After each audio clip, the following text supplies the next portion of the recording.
Alright, hello everyone, it's Happy, and today we're talking about the Kranvan, the tier 10 Swedish heavy tank, of course, with the best turret in the game.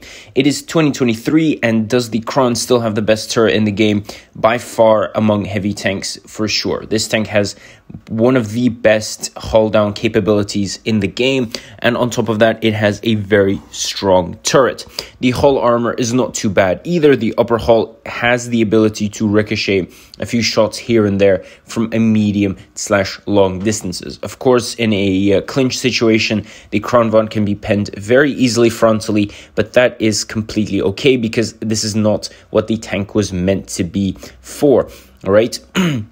Now, if we look at the weapon handling of the tank, we can see that the aim time is quite mediocre, but the dispersion rate is actually pretty decent, similar to that of the Chieftain MK6, right?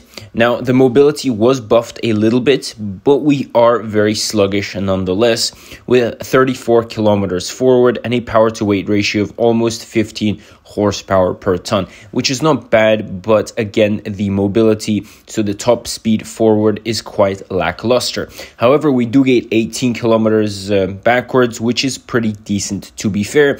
So if we shoot our shots, we will be able to pull back relatively easily. Now, how do we play this tank? We basically find a ridgeline and use it to shoot the enemy, because we have 10 degrees of gun depression and a very, very good armor profile when it comes to the turret. Now, on top of that, this gun does have a auto reloading mechanism, right? So you do have 3 shots in the drum, which is obviously very, very good.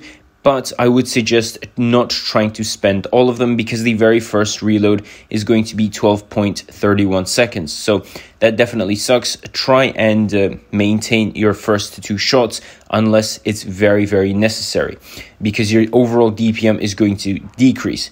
Now, the interclip is also pretty decent on this thing, which is 3 seconds, which used to be the standard for a lot of tier 10 heavy tanks like the AMX 50B.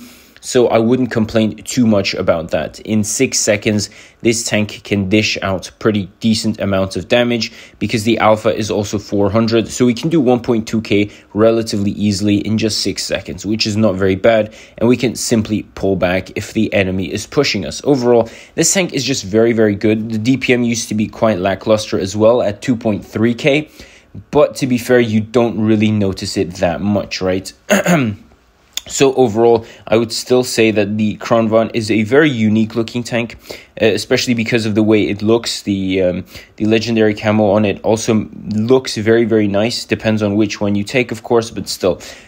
Overall, I would still recommend this tank. I mean, the tech tree is not the greatest. The tier 8 one, the tier 8 Emil was sort of nerfed. The tier 9 Emil was sort of nerfed, especially when it came out. But nonetheless, this tank is still very, very decent in my opinion. So I would still recommend this tank in 2023. And tell me what you guys think about the Kranvan in the comment section below. And with that, Happy is out, and I'll definitely see you guys next time. Bye-bye.